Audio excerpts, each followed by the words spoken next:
Genèse chapitre 29. Jacob se mit en marche, et s'en alla au pays des fils de l'Orient. Il regarda.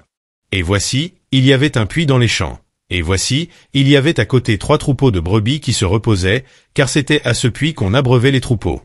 Et la pierre sur l'ouverture du puits était grande. Tous les troupeaux se rassemblaient là. On roulait la pierre de dessus l'ouverture du puits, on abreuvait les troupeaux, et l'on remettait la pierre à sa place sur l'ouverture du puits.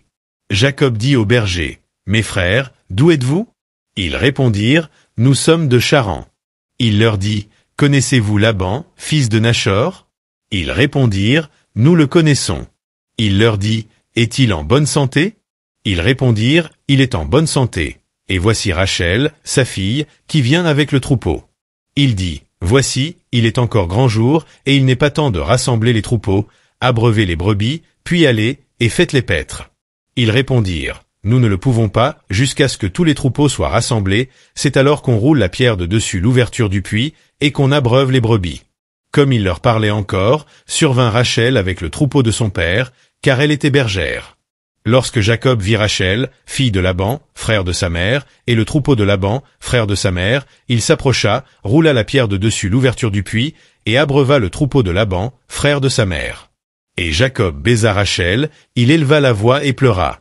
Jacob apprit à Rachel qu'il était parent de son père, qu'il était fils de Rebecca.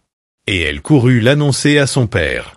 Dès que Laban eut entendu parler de Jacob, fils de sa sœur, il courut au-devant de lui, il l'embrassa et le baisa, et il le fit venir dans sa maison.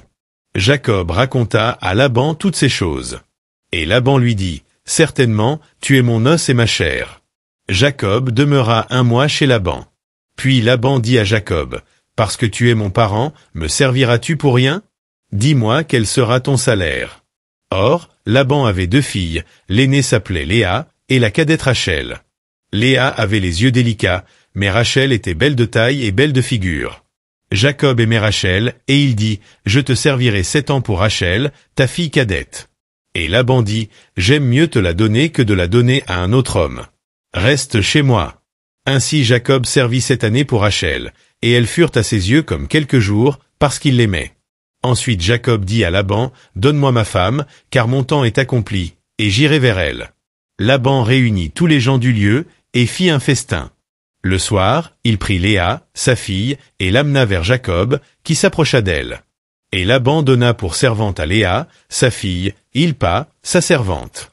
Le lendemain matin, voilà que c'était Léa. Alors Jacob dit à Laban, « Qu'est-ce que tu m'as fait? N'est-ce pas pour Rachel que j'ai servi chez toi? Pourquoi m'as-tu trompé? » Laban dit, « Ce n'est point la coutume dans ce lieu de donner la cadette avant l'aînée. Achève la semaine avec celle-ci, et nous te donnerons aussi l'autre pour le service que tu feras encore chez moi pendant 7 nouvelles années. » Jacob fit ainsi, et il acheva la semaine avec Léa, puis Laban lui donna pour femme Rachel, sa fille. Et Laban donna pour servante à Rachel, sa fille, Bila, sa servante.